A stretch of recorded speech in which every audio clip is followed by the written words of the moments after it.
Hello everyone, it's Judy from Coffee Cookies and Books, and what we have today is Deep Dive Episode 4.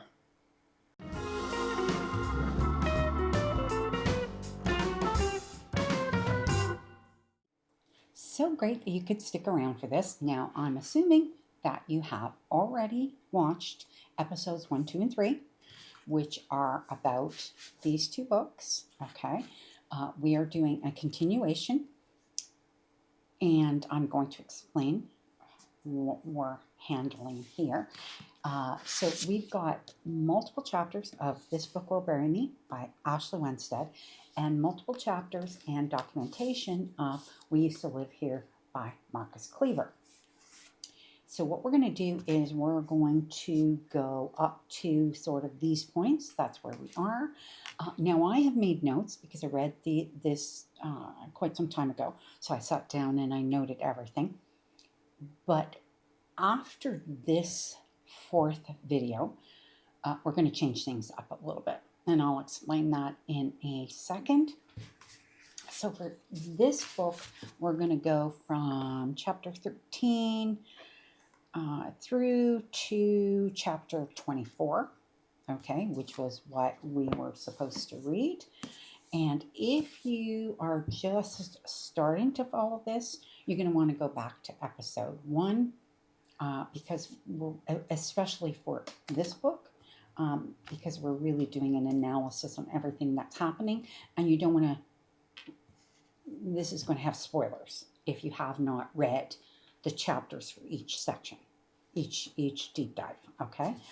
So this is the one that we go up to chapter 24 right now, and then on this one, we are handling 1, 2, 3 major chapters plus the documentation in between. Okay, with the final chapter we finish at is Old House, which technically is chapter 6, and there is no documentation after that particular chapter. It goes right into the next one. So we're going to just kind of follow that along, and then I'm going to explain to you now what's going to happen going forward. So what I want to do from now on is I want to make my deep dives about one book. So I am going to read it in spurts, and then I'm going to film my thoughts immediately after I've read it. So very much like a vlog. It's going to be very informal. Probably be up in my room, which I read in a chair. That's where I like to read, and I will probably film up there, and I might on the odd occasion come downstairs and film down here. But I want to keep it very informal. And what we're going to do is we're going to finish off this book by the end of the year. So my plan is to have the final deep dive on this book in December. And it'll be just a series of me doing these vloggings, putting it all together, and giving you the rest of the book. Okay, so that's going to be for this one.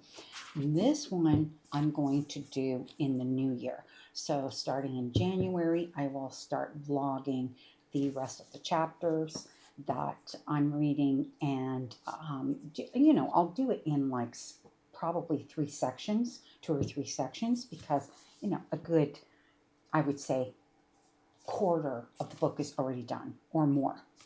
So that's kind of the plan going forward, and it's interesting because in both cases for both books, I think when I read, because they're both rereads for me, and I think when I read them the first time, I gave them 2 stars, which is bizarre because I'm thoroughly enjoying both books so much more. Now with this book, I like this one less than this one, and I think it was because the first read through this, like people are saying, it's boring, but it is actually depressive heavy because of Jane's state of mind, our main character in the book. And I think that reading it through the second time, that is not so heavy on me. Now I'm reading the intricate parts more of the plot and the story. And I think that's why I'm liking this one better. And with this one, because I've watched so many videos, after I read this, I watched so many videos that really dove into the intricacies of what's happening, kind of what everybody thinks is happening in the background. And now I'm kind of forming my own ideas on that. And yeah, really, really loving it. And now it's like every little thing you see and every little thing you hear and everything that Eve is experiencing. And I love the fact that it's just from her point of view through the whole book. It's like everything that she's experiencing, you take very little for granted when you read it through the second time. At least for me, I'm taking very little for it. Anyway. So what I did for this video is I'm just gonna read through my notes because I think that'll make it faster, okay? And then if I want to inject anything else in there, I will, because with this one we've got quite a few chapters we need to go through, and we'll get that done. And then we'll go through this one and kind of do the same thing. This one, though, has a bit more of an analysis base to it. We used to live here. This one is just more of what are the feelings as we're going through the chapter, and that's kind of what I've written down. So that's what we're going to do with it. I think I'm going to like the whole vlogging thing a little bit better because I'm going to be giving you my immediate feelings of what I read. Okay, I am still going to mark off, like I'm still underlining things and making notes. And I think that's still helpful, but I think that giving you my immediate impressions of what's happening in the book is just going to be so much better. Anyway, so we're going to start with This Book Will Bury Me by Ashley Winstead. And like I said, we're doing from chapter 13 to 24 is what we're going to cover right now. Okay, so we're just going to start with where we left off.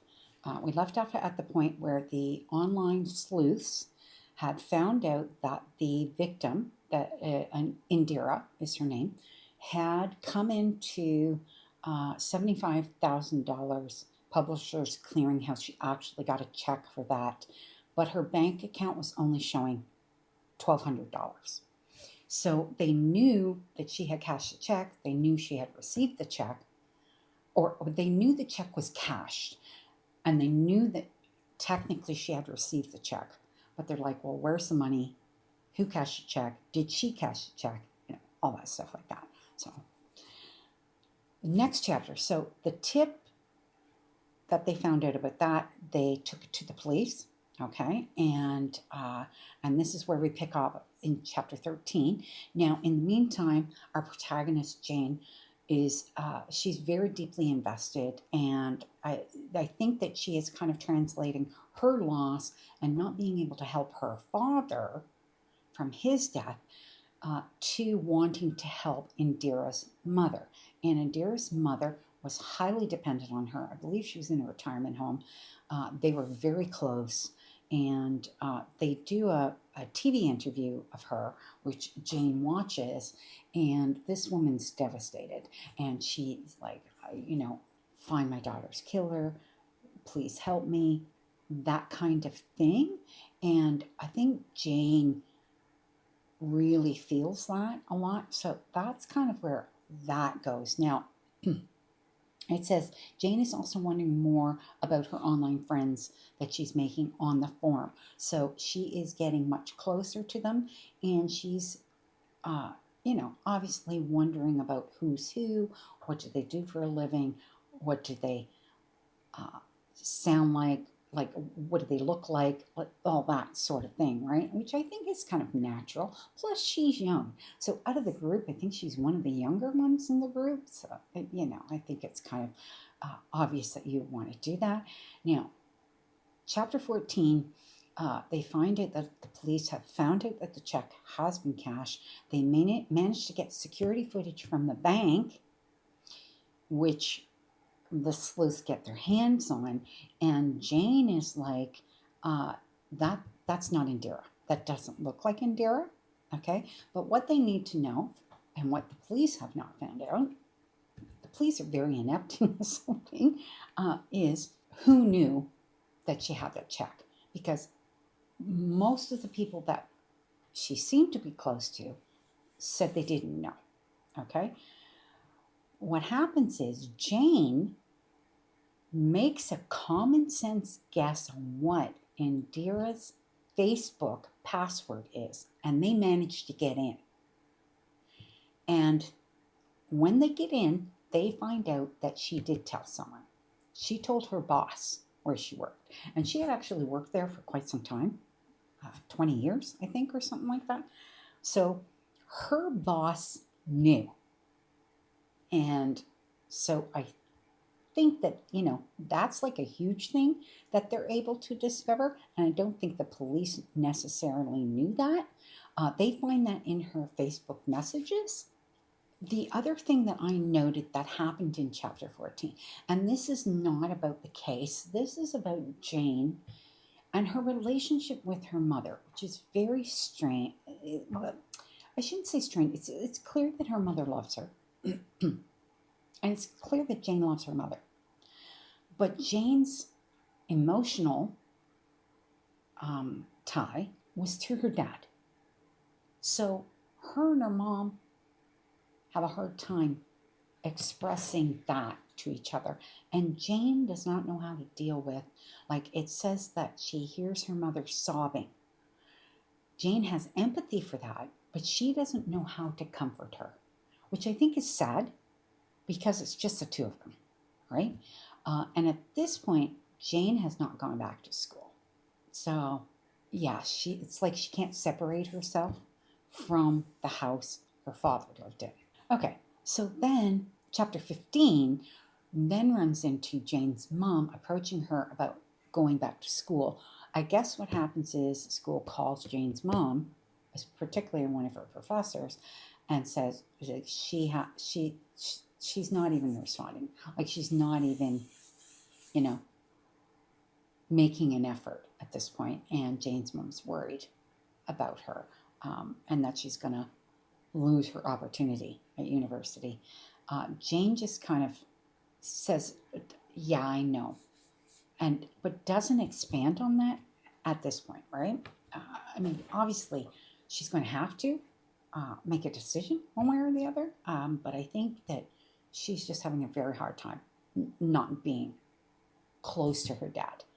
Then I said, Jane attempts to avoid the conversation while she's surfing for through Greg Brownville's Facebook. And the thing is that she finds out that there's a woman close to her, Indira's boss, that looks like Indira. At least she could, certainly has similar features and that sort of thing. So that's actually a really good lead. And I guess they send that to the police. The police find out that this woman's car went past the convenience store that had the video footage of the street going into the complex where Indira lived and coming out. So it actually shows a video of this car going in the day that Indira went missing and coming out 15 minutes later. Unfortunately, they can't prove that it was Greg or this Sheila woman because nothing's coming up with any results, not their cars, nothing, right? And so what happens is Jane doesn't take that very well, and she takes a big risk, okay? And she goes to the Arboretum where Indira used to work and where Greg was her boss. And it is a bit, I'd say it's a bit scary. The visit is a little rough. She meets this guy, Greg, and he comes off not great. And he's suspicious of her, and of course she's suspicious of him. But she takes a tour around the grounds, which of course you can do because it is open to the public. This arboretum is open to the public. And she happens to notice a caretaker going into a shed and he leaves it unlocked, and Jane goes in and notices axes in there. And I mean, I don't need to tell you, if you've read the book already, you know how Indira's body was found. So one of the axes is spotlessly clean, like spotlessly clean. And of course, Jane says that's unusual. So she comes back and she tells the crew what she did. They give her shit because they're like, man, you don't take those kinds of chances, right? Like that, you're taking a chance because this guy killed somebody already. Okay. Uh, anyways, so what happens is essentially 5 weeks later, they find out that this guy did kill this Indira woman, and that and how they killed her, which is kind of creepy, which you really don't want to know. And I found the whole thing kind of fascinating. I mean, I think that what really kind of got me was that even though Jane's mind is on her dad, like she talks to her dad's ashes all the time, she does things like that, but clearly she's smart. She has great instincts and good common sense, except for the trip to the Arboretum. But even so, that's innocent. Like, when I was sitting there and I'm thinking, yes, she took a chance with the whole shed thing, but she had every right to go into the Arboretum and take a tour.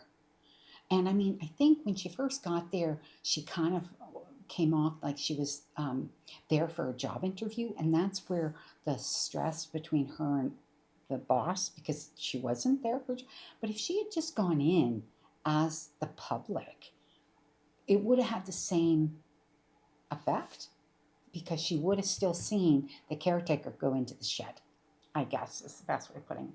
What ends up happening is there's this news line gets a hold of the fact that these online sleuths basically solved this woman's murder, and they all get contacted to be interviewed, and Jane is not sure. Now at this point, Jane is becoming entrenched with a group of the people from the forum in kind of a private chat group area, and she now is getting to know all these people, and they are kind of they've separated themselves from the other group, which I think has brought on some bad feelings with the other group in the forum and all of that sort of thing. And that then leads into the Delphine, Idaho murders. So this is because this is kind of written around the death of the three girls in Idaho. Brian Koberger. Of course, everything's been changed, but it's still that aspect of it. And chapter 24, like leading into chapter 24, which is 100 pages in, we are now hitting that point. And this is where it got a tiny bit more interesting to me. What I found was that the front of it, the first 100 page was super, super slow. Then through the middle, it was a bit more interesting, still very slow. And then like the last 150 pages was like fantastic. So it kind of built like that, but now I'm seeing it a little bit differently because of how I'm reading it. I just find that I like the fact that it leads into this case because they're now established as kind of a group. And the thing is that the other people that were on the original forum are now like in competition with them and everything. So yeah, it's getting much more kind of like online sleuth, politically incorrect kind of idea. Yeah, so just love that. I liked this portion. I felt of the first 100 pages. These chapters were the best. Okay. Now, there is discussion between Jane and her mother. Okay. And she tells her mom she's not going to go back to university. And I know that her mom, I think, is relieved because Jane's like, no, I'm going to go back. I'm going to get a job. I think she works at Starbucks. And she just says to her mom, she says, I don't want to go back to university. And her mom is like, good, because her mom doesn't want to be alone. So the two of them, while they may not communicate all that well, do kind of need each other. And yeah, so that is this book will bury me. That was those chapters. And now what I'm going to do is I'm going to probably read up to like page 300, maybe in around there. And how many pages is in this book? 440, I think. So I'll probably read close to 300, do a vlog synopsis of that. This, though, is going on the back burner until this one is finished, okay? So this will be as of January. I'll start doing the vlogs for this one.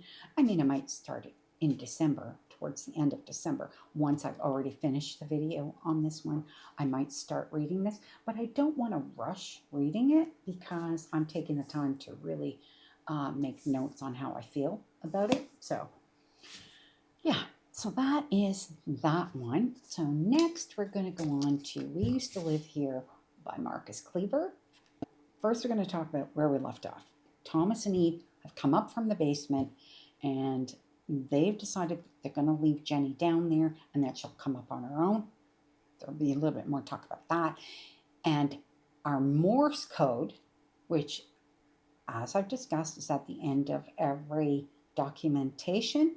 So far it says the old man with. That's how far we've gotten with that.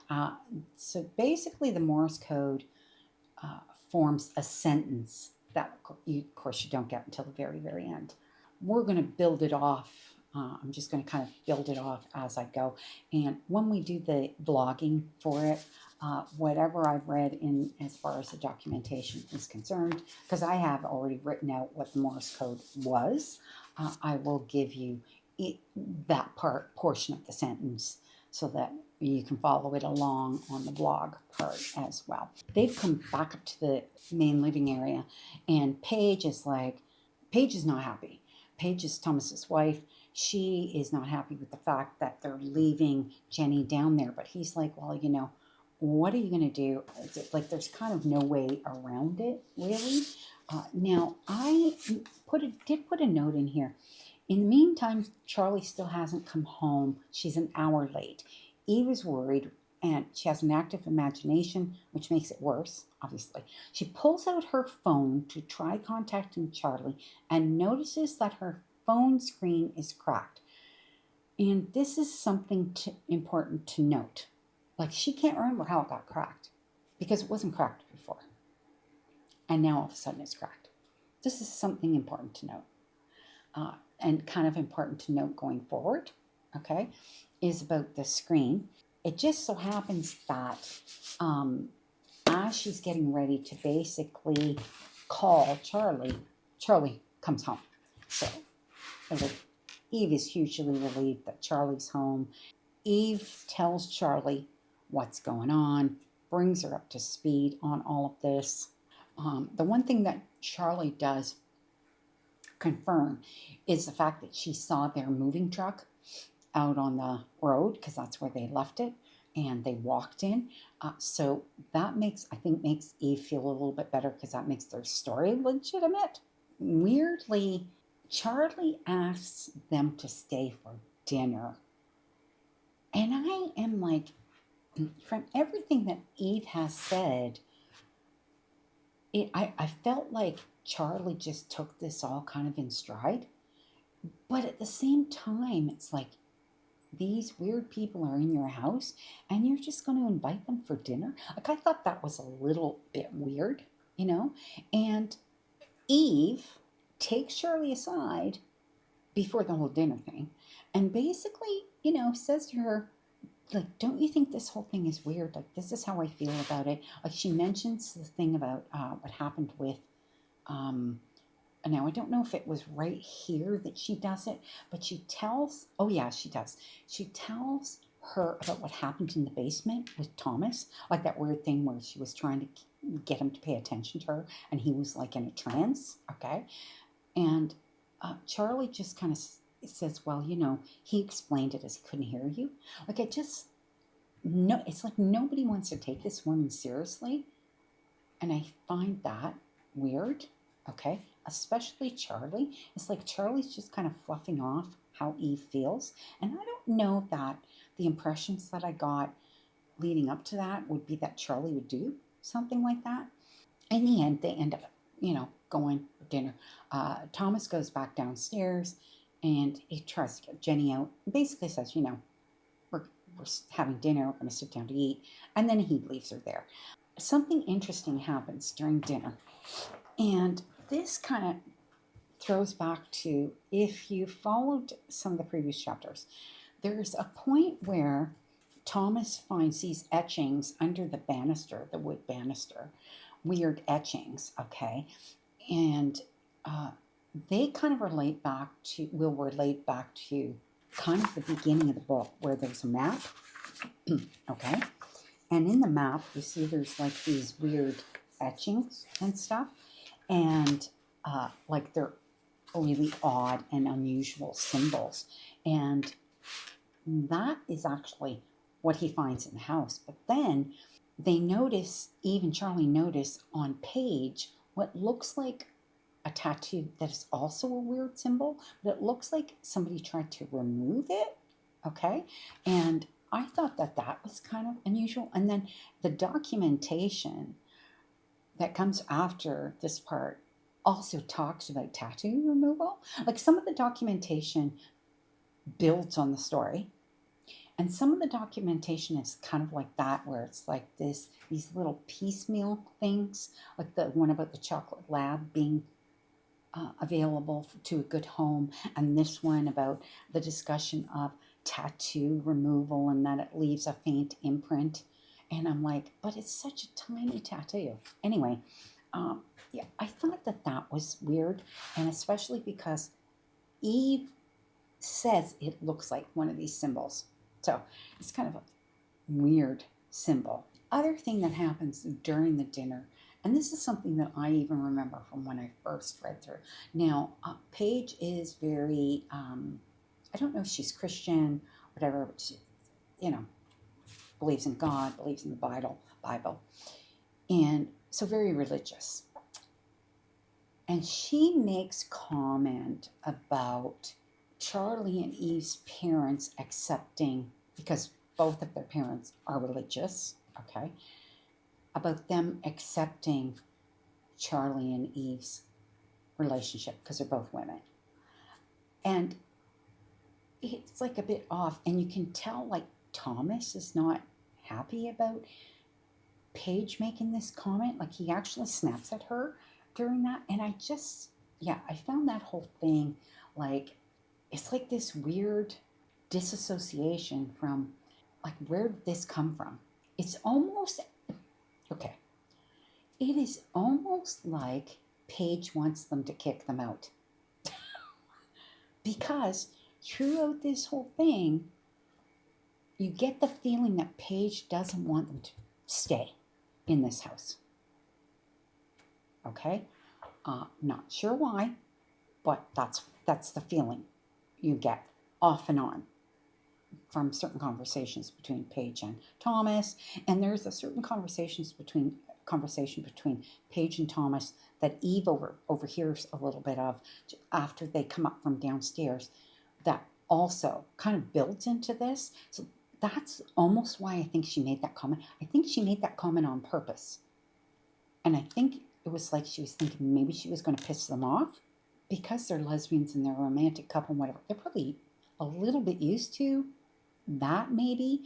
They just said, no, like, our parents are fine with it. And it does appear that their parents are fine with it.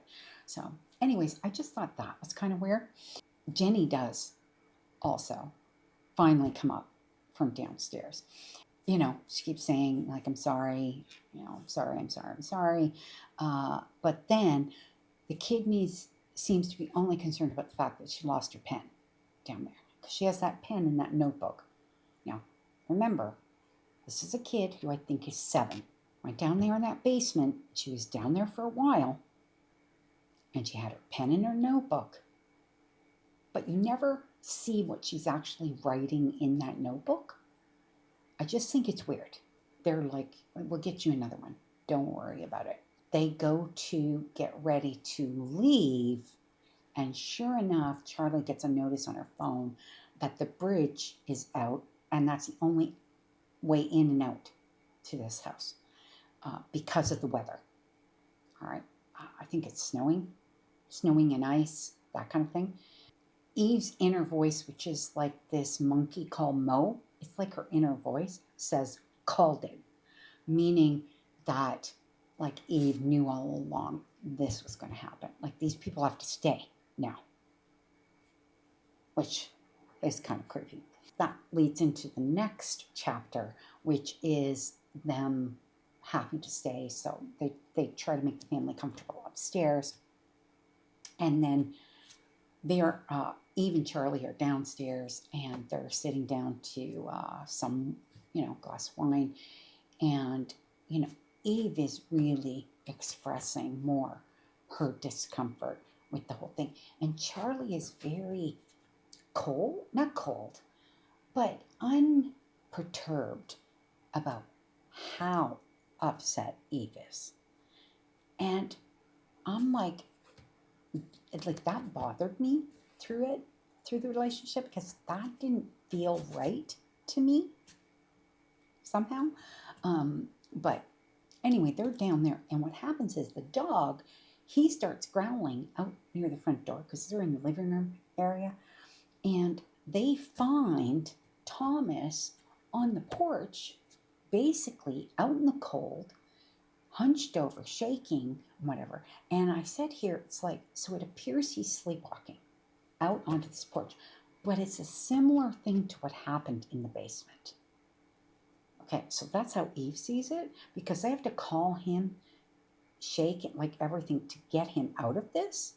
There is another documentation, and that talks about excerpts on sleepwalking. So then it gives you information about the sleepwalking thing, almost trying to justify why he's out there. I think it's more related to what happened in the basement. Personally, I think it's more related to that. But anyway, so that's that one. I thought that was like super weird. So from there, then we move into, they get Thomas in the house. They settle him down. They give him a beer, and he starts talking. This chapter was one of the most fascinating chapters, because there was a point earlier on where Thomas had begun to ask Eve, have you noticed? And he didn't finish the sentence. What he was going to ask is if they noticed anything odd around the house. And then he goes into the explanation of why he's asking. And I said, what did I say here? I said I made an underlined passage. So hang on one second. Oh, here we go. Okay, so it says, one day my sister Allison, about 14 at the time, started asking where it came from. She'd never seen it before. So this is a coat rack in the foyer, okay? We told her it had always been there, and she agreed, but she was certain it had been a light gray, not white. When everyone, me, our parents, assured her it was always white, she let it go. The whole little incident was written off as a case of the gets. It's like forgetfulness, misidentification. After all, light gray and white are quite similar, and they all laughed about it later that day. But the next morning, Allison claimed a painting had appeared on her wall. At first, she was just annoyed. She had assumed one of us had put it there while she slept, a bad joke, but no one took credit. Like the coat rack, the painting had always been there. Hell, our own mother had painted it years before. So this is what he's telling them. He's telling them about his sister, Allison, and I think that it's worth rereading that chapter. What is this chapter called?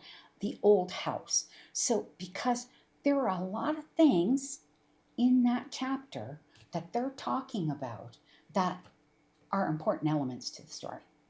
Okay, and the discussion about Allison and the things in the house are super important. So that's kind of the end of that. Okay, now the what did I write here for the two, because we're two documentations, and the next two words were the and scar. So that would make it mean the old man with the scar. So that's the sentence that we have formed so far, okay? And that takes us up to page, what page is this?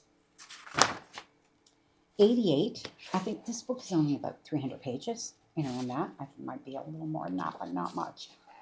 Let's just have a quick look. Yeah, like minimal, 308, 310. So my plan is to read approximately another 100 pages, do another vlog of that, and then another 100 pages and do a vlog of that, similar to what I described for This Book Will Bury Me. But this We Used to Live Here is going to be the one that we're going to do between now and the end of December, okay? So, and I'm not going to do them in separate videos. I will be piecing it together in one video. Okay, so basically we're vlogging the rest of this book. Yeah, so that's how we're going to do it. And that is it. So I think that going forward, I don't know that I'm going to make notes. I think what I'm going to do is I'm just going to talk off the cuff, kind of give you my basic impressions on everything that has happened. Of course, I underline and I note things. So if there's anything that a passage that I think is super important, I will underline it so that we can kind of go back. I'll underline it and I'll tab it up this way so that I make sure that I don't forget to give you anything that I think is super important, because with We Used to Live Here, I think that it is just a tiny bit more important to focus on ultimately the details of what is happening in each of these chapters. And 100 pages, a lot happens in 100 pages. So I want to make sure that I don't forget to tell you anything like that, and to also finish our sentences. Okay, because almost every chapter has documentation in it, and of course the Morse code shows up at the end of all the documentation. So super important. Okay, so that's that for this version of the deep dive. And as I said, my deep dive series is now going to be a vlog series, and I think the likelihood is that I'm going to pick one book per vlog, but I might do 2 a month, because I'm going to pick them from my current TBR. So they're going to be books that I am going to read anyway. They're the ones that I really, really want to read. And I think what I will do is when I pick my TBRs, which I do at the end of the month before the current month coming on, when I pick them starting in January, with January's, I will pick the 2 books. And I will tell you then, during my TBR video, that those are the 2 that I'm going to vlog. Okay? But I am going to separate them, because I think it's a little bit more interesting. Plus, it helps me out to try to continue to do 2 videos a month, and knowing that 2 of them are going to be vlogs. One book, one another book. I know with a lot of other people, they include lots of books, but I think it's kind of fun to split them up a bit, because I tend to not read the same genres all the time. So, if one book is like thriller and one book is romance, then you don't have to watch the thriller one. You can just watch the romance one. So I think that's how I'm going to do it going forward. Of course, these can change. My channel is still evolving, and I'm figuring things out as I go. And, love your opinions, love your help. Would also love it if you could like and subscribe to the channel, comment on the videos. The more interaction I get and the more subscriptions I get, the more the channel grows. And I so happy that I got to my first 1,000 in my first year. So now the goal is to hit 2,000. Maybe that too much? I don't know. We shall see. If I can hit 2,000 in my second year, that would be fabulous. Don't know if I can do it or not, but we're going to try. All right, you guys have a wonderful day, and I will see you in the next video.